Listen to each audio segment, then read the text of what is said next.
Coming up on today's Code Bet Daily, I am looking at some awesome NBA games for tomorrow and also an NBA future. That's a tasty one.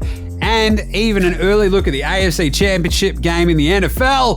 We've also fired Alex all the way back to 1994. He's got no internet, so it just means Stats Guy. Stats Guy, what are you looking at? Yeah, I'm looking at someone who's going to hit some bombs in the Big Bash and tips in the Australian Open and just a little tip in the EPL. Radical. It's all on Code Bet Daily. Check it out. All right, Code Bet Daily. It is Monday, January 23. All day. All day. No fooling. This is episode 35 of Code Bet Daily. We're here to do what it says on the tin. It's Code Bet and it's daily. Good podcast. And also video. I'm your host, Jaymz Clements. I'm the editor of Code Bet. It's a very good website where all your odds comparisons and analysis needs are met. Every sport under the sun. Love it. I'm obviously always joined by, well, not always, but mostly joined by Stats Guy. Yeah, I try to be as much as I can. Unlike other certain people who apparently don't have the internet. Well, that's all right. Yeah, they can't get internet. I don't know where Alex is, but they can't get internet at the moment. Yeah, we fired Alex into the high echelons of the Andes, apparently, and back to 1995 because he can't get internet in Melbourne. Yeah, not good. Or just stay at his girlfriend's house. Go figure. What are you going to do? He still has enough internet to tweet and become a racing Twitter sensation. So. Yeah, he's going off on that. But either way, just Stats Guy and I today. We're going to just go over some quick player props, some game picks, and best bets for the next day or two. Pretty quick one today because I think with the NFL playoffs literally finishing up as we record. Yep. And there's a few NBA games, but obviously plenty of stuff still going on. So I've got NBA tomorrow. I've got one NFL championship pick, basically my first initial lean now that we know who's going to play the AFC championship title game, but NBA as well. Stats Guy, what have you got? Yeah, I'm looking at tonight's Big Bash. We got tonight's Australian Open, so night 8, and then just a tiny bit of EPL, just one little pick in that. Ooh, I like it. How'd your EPL picks go over the weekend? Most of them were pretty good. My main tip was Aston Villa at 255. That got up. And I think a few other ones were double chance. We said a few double chances got up. So, yeah, overall, we're pretty good. I think Everton cost me one of my multis, but yeah, overall, pretty solid. Tough. My NBA, I think I broke it down in NBA Australia last night. It's like one of the worst, I think, weekends of the year. I saw it was tough. There was a lot of upsets. There was a lot of 11-21 across the weekend, I think, on my NBA Australia picks, which is usually not horrible, but yeah. Not bad. I mean, still over 50%, but it was also just so many weird upsets, so many just disappointing outings. But good to see your Celtics still get up there. We were 2-0 over the weekend. I'm bloody happy with that. I thought we were going to absolutely choke against the Warriors, but got the job done. Tried your hardest. Yeah, tried it. I know that was Tatum just throwing the ball away on 3. Here you go. Right, player prop for tomorrow. Mine's a really simple one. I'm actually going to stick with your Celtics. I love this bet. Yeah, so I do love looking at I'm an NBA guy. I'm literally wearing a Seattle Supersonics hat and a Boomers t-shirt. And the NBA futures, the awards, they change more than you'd think throughout the season. With an 82-game season, there's always plenty of value to sort of be found. I mean, I, of course, I am the bloke who put $20 on Bol for most improved player of the year when I saw him pop up. Yeah. Still not a bad bet. No, he's still gone all right. Yeah. He's a good player. But the one that I looked at for this one is Sixth Man of the Year, which is really, really short odds when it comes to talking about Russell Westbrook on the LA Lakers. Yep. He's actually been tearing it up over the last couple of weeks, 3-4 weeks, and especially his last 5 games. His shooting has really come along. This is the thing, though. It's still Russell Westbrook. Like, you're just waiting for the other shoe to drop. And he just goes, hero ball. Everybody's here to see me. Let's go. And so even though he's got like the sort of 24, 6, and 5, I think, are the averages over the last 5 games. Yeah, he's extremely short price for Sixth Man of the Year. It's a bit too short, isn't it? Like his odds, it really shouldn't be that short. What do I love talking about here on Code Bet Daily when it comes to NBA awards? Narrative. Oh, I like it. Narrative. Never want to go the bolter for Sixth Man of the Year because there's too much basketball still to be played. Injuries happen, that sort of stuff. But the one that I absolutely loved is Malcolm Brogdon, El Presidente for your Boston Celtics. I love him. He's had an amazing. I loved the signing. I didn't think he was going to be this good offensively. Really, he is absolutely unreal. And I think we've just seen Marcus Smart go down with an ankle injury. Marcus Smart might not be able to be hurt by conventional means, however, so he might be back. I reckon he'll play. He won't snap to both his ankles and he'd still play probably. Absolute cyborg vibes from Smart. Marcus Smart. But the El Presidente is at 350 for sixth man of the year, which I just love because you're going to turn around and we're going to have like this Celtics team will probably have the best record in the NBA at the end of the season. And folks will be like, hang on a second, they were in the finals last year. What did they do different? And why did they get so much better? And how good has Malcolm Brogdon been off the bench? Yep. The answer is very. He's been awesome. Like he's been so good off that bench.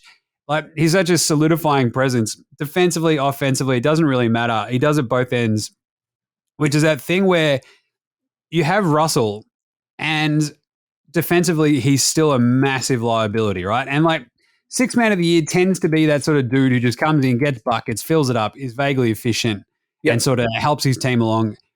And also tends to be like the finisher of games too, right? Like where it's like, oh, come off the bench, but I do reliable, yeah. So the Jordan Jeremy Clarkson types, it's the obviously Lou Williams and Jamal Crawford made it their own. But this season, I mean, El Presidente is averaging basically 15, 4 and 4 off the bench. Yep, that'll only go, I reckon. Yeah, that'll only go. And he's really turned like, I think since the start of January, he's at over 17 points, 5 rebounds, 3.5 assists. Yep. And shooting the absolute lights out. He's 50% from 3 for the. I don't know what he's done with his shooting, but it's gone through the roof. So it's one of those things where you know that he's had a bigger role in the past and you know that he can be really consistent and really good. And literally, if you look at these sort of numbers early on in the season, he was like getting accustomed to the new role and everything. Since basically December, he's been absolutely unstoppable. Had a couple of weird rough games towards the end of December, but other than that, has been absolutely flying. Because I think he also got injured in there too, right? So yes, yeah, was carrying like a little sort of not too bad, but yeah, a little bit of an injury, but not too much. So just saying, $3.50 around that sort of feels pretty good for Malcolm Brogdon because I think the narrative shifts towards in the second half of the season just to go, oh, he's the difference maker. He's been literally more minutes, awesome. He does it on both ends. He should be the sixth man of the year. We've got to stop rewarding just like offensive guns off the bench. Yeah. And I think that's kind of where it lands. So that's my sort of player prop pick. I love that. Yeah. I like a good future, but that's mine for today. What do you got there, Stats Guy? Yeah, we'll have a look at the big batch tonight. We've got the Hurricanes who are struggling versus Sixers who have won 6 You love the Hurricanes coming into this season as well. I did. Oh, my God. They've got, on paper, they've got probably the best batting lineup in the whole competition, but Darcy Short and Ben McDermott, the three of them just can't make any runs. I don't know what's going on there. I even love their bot, Nathan. Anyway, I've jumped right off him, but I do like one of their batters, Tim David. He's the guy with 2 first names, so I don't know if you can trust him. But he's always been criticised for his play for Australia. He's always coming into the Australian 2020 team, can't make runs, but he always makes runs in 2020 tournaments. He's dominating this one, averaging 42. He just loves playing in the tournaments. Killed it in the IPL, kills it in the Big Bash. He's averaging 42. I think in his career in the Big Bash, he averages 32 and 160 strike rate. He just dominates. He comes in the middle order when they need him to make runs, and I think he can dominate again. 20-plus runs in this match is $2.20, which is amazing for someone who's averaging 42. And I think he'll easily make some runs in this one. They always rely on him. They lose almost every game this season. They've lost a few early wickets, so he comes in, has to sort of take it easy at the start, gets to his 20 and then just goes off. So I think he had 76 in his last match as well. I just really like him. His confidence is up. I think he'll be the only one in their team maybe to make runs because they'll struggle against the Sixers. But he'll make runs and over $2 odds. That's great. Where is that game? It's in Hobart, so it's also a small ground as well, which he loves just to hit bombs out of the stadium. So that's great. They send it into the Derwent River. Yeah, that's great. I do love that. $2.20. That's awesome for 20 plus for a bloke. Oh, yeah. 40. That's I was surprised it was that much. I think it's because it's against the Sixers and they're the most informed team in the comp and look like they're going to go all the way. But he's a quality player. Yeah, he'll go well. Take it. And just a reminder, my $3.50 for Brogdon, I think Bet365 is where you can get the most reliable sort of futures with NBA usually. Yeah, perfect. Because a lot of the other sites sort of cycle them on and off, especially during games. 365 tend to have them sort of constantly. And perfect. $3.50, I'll take that. Game picks. I got a couple of just real quick ones. NFL, we've just seen the end of Cincinnati, Buffalo. So Cincinnati have just beaten Buffalo in Buffalo, despite, a very holy O-line in the snow game. I love a good snow game, Stats Guy. That'd be tough sitting in there. So evocative, so awesome. It looks great. It looks cool, yeah. Up there in Buffalo, just absolutely freezing the bejesus out of your little toes. It's like sitting outside and watching football in snow. It's like, it's just tough because you see they're all rugged up. You're like, I could literally be just doing this at home. Yeah. I respect the Buffalo fans. Every time I've seen a Buffalo game, it's just the seats chaos. Are frozen. Absolute chaos. They're all out there. They're jumping through tables. I reckon those tables will be frozen stiff today, but still, that's a tough one for Buffalo. Big loss. But Cincinnati looked pretty good today. Not as good as I think KC looked yesterday. KC sort of took the foot off the gas a little bit against Jacksonville yesterday, and ends up 27-20, I think, in that game. Yep. But what I may have predicted on Friday's show about Kelsey multiple touchdown scorer. You're bang on. That. Kelsey first touchdown scorer. Just saying, bang on that one. The only problem was I think I also had Pat Mahomes in a couple of my things over 300 plus yards. Now, he tweaks an ankle. This is a tricky one because you've got an AFC championship game where the Bengals have the absolute wood over the Chiefs the last few years. They beat them last year. And going into KC, I'm not sure if they're afraid of that. If you've got a hobbled Pat Mahomes, you'd be like, oh, watch out. Jeez, the Chiefs are ripe to be beaten. No, I'm just saying. If you can get on the Chiefs, and depending on the line when they go up, which will be pretty soon, no doubt, because the game is literally just finished, I would be all over KC. I think this is a bit of a rope-a-dope. I think this is Mahomes' ankle will probably blow up during the week, and we'll see how he goes. He should be like the way he gutted out that game was absolute chaos. I'm not sure if you watched it. I saw a little bit of it, yeah. It looked horrible, but they go, nah, it's all right. The X-rays were fine. And he's like arguing, just let me back on. And they're like, no, we're not going to let you on. He's like, nah, go on. weird little Kermit the Frog. Oh, let me on. Come on. Oh, his voice. Yeah. But I think Cincinnati, this was like a really good game in the snow in Buffalo. The thing is, this Buffalo team sucked for pretty much the second half of the season. I picked Cincinnati in this game for a reason. Yep. I thought Buffalo would eke out a win. I thought they'd get it closer, but Cincinnati's defense was better than I expected. Pretty good, yeah. Good win. But I'm just saying, KC, if it's Mahomes, if he's got one leg, I still think that's a completely different sort of order of business than Buffalo. And if that line is sort of anywhere in that sort of under 3, which it might be, I'd assume that it probably lands about 3.5, maybe KC if they're favorited 3. Yep. I'd want it to be at 2.5, and I'd be all over KC. So that's my sort of first initial lean on the AFC Championship game. I always get super up and about, obviously, for the NFL. I'm very excited about this game. It's going to be awesome.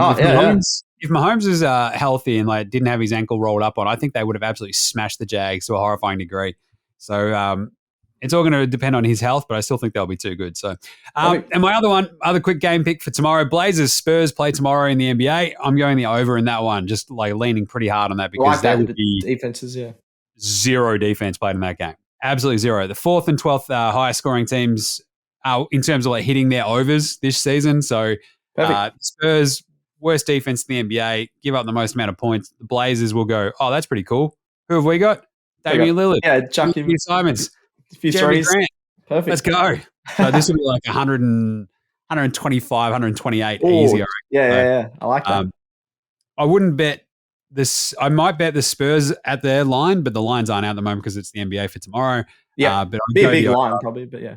Yeah, if the over should probably fall around that 240, 244 odd mark, and I'd sort of probably be punching that. So there you go. Like that one. What do you got there, Stats Guy? Yeah, back to the Australian Open. I've been loving it the last few days. There's been a few upsets. But yeah, we got the only night match or scheduled night match tonight, unless I'm a bit delayed. But we got massive de Minaur, the highest ranked Aussie, still in against Djokovic. It's going to be a really tough matchup for him, but I'm very, very excited about it. I think, de Minaur has just killed it. He's gone in straight sets in most of his matches. He's been awesome. He's lifted from the crowd. This is the best tennis he's played in his whole career. But he has to play against the arguable GOAT. So it's a bit tough for him. He can match Djokovic's. Definite arguable GOAT. Yeah, I don't like him, so I don't always call him the GOAT, but he's won the most. It has the great GOAT argument. You can just go, I've found my guy, and that's my GOAT. It's like, there is zero consensus. Like, it's like, it's Federer. It's not, it's Nadal. It's GOAT. It's like, all right. Punch-ons. I love it. Oh, it's like, it's a bit like the NBA one, but I love Federer. But anyway. No, it's MJ. Shut up or I'll fight you, Stats Guy. I'm MJ. Trust me. I have arguments with my mates about that all the time. I love him. Anyway, we'll get back to the tennis.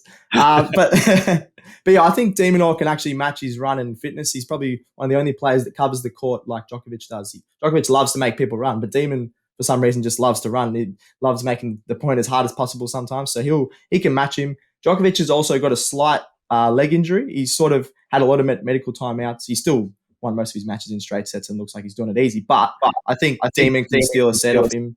And yeah, I think it'll be a really good match to watch. So you got Djokovic, I think, will win. He's too good. de Minaur's serve and just cross-court shots aren't powerful enough compared to some of the men's players. So I think Djokovic will win 3-1. I think Demon can still set off him with Djokovic being a bit. So you get $3.75 for that. And then because of that, I think Demon should cover the line of 6.5. So de Minaur plus 6.5 is still $1.80 as well, which is a bit of a safer bet, I think, as well. That's great. Yeah. Nice one. Dig it. Perfect. And I love the Demon. I'm all here for him. So I love him. I don't know how he's going to go, but it'd be awesome if he pulls off a win, but it'd be tough. Sweet. In terms of other stuff, best bets and everything for tomorrow, I'm really looking pretty hard at a couple of other things. It's going to be all NBA for me. Yep. There's two really fun games tomorrow. So best bets for tomorrow, today, whatever you want to do. I do love your Demon one for tonight, though. That the 3-1 and the plus 6.5. It can even, I don't know if they can multi that, but either of those I think is pretty handy. Yeah, I dig it. I am going to go with the two NBA games tomorrow that I like the look of the most. They're probably the two most exciting as well. You got the Bulls at home over the Hawks. That's DeMar DeRozan there. And Zachy Cakes, Adam Levine up against Trae Young and DeJounte Murray. Yeah, that'd be good to watch. Weird East teams, though. I talk about this on NBA Australia all the time. The bottom half of the East, basically from about the top 4 or 5 down, they just go, guess what I'm going to do? I'm going to lose 2 games. Then I'm going to win 2 games. Then I'll lose another 3. They're very frustrating. There's like 5 teams that do that. The Bulls and the Hawks are exactly there. The Bulls went over to Francais and beat the Detroit basketball Pistons pretty handily. I think with Vooch in pretty good form at the moment, that backcourt, I think they're a bit too good for the Hawks. That's like basically a straight head-to-head bet. $1.85 for the Bulls via Blue Bet.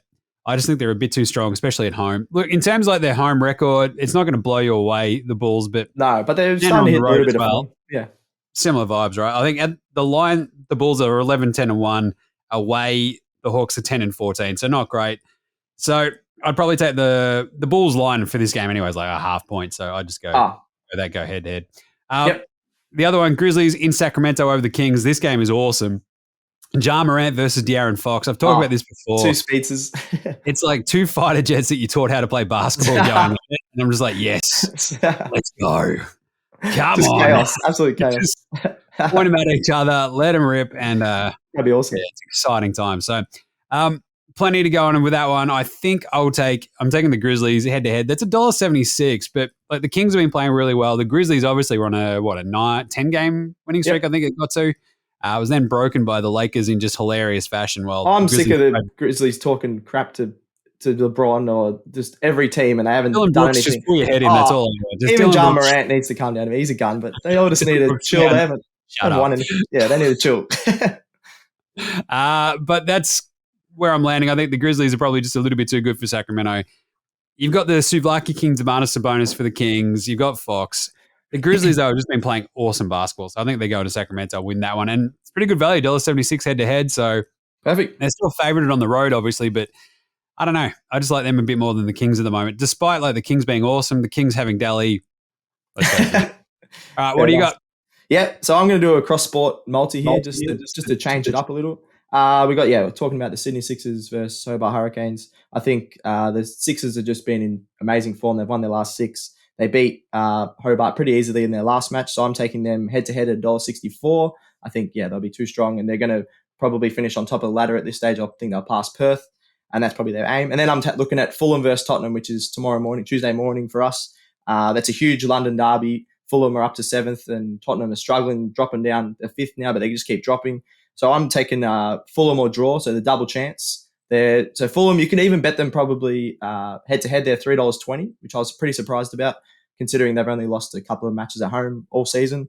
And they're undefeated in 7 of their last 8. They like to just grind out a draw, grind out a win at the Cottage, Craven Cottage. So they're $1.72 for draw or win, Fulham. And then you can multi that. You get $2.80 to $3 for Sydney Sixers to win and Fulham or draw against Tottenham. So I think that's pretty nice. Handy odds. Yeah. That's pretty good after all that. Yeah. I do like the sort of walk us through the bet, and it's like, no, that all kind of makes sense. Yeah, I thought it was all over the shop then. I was like, I better say the bet again. That's really good.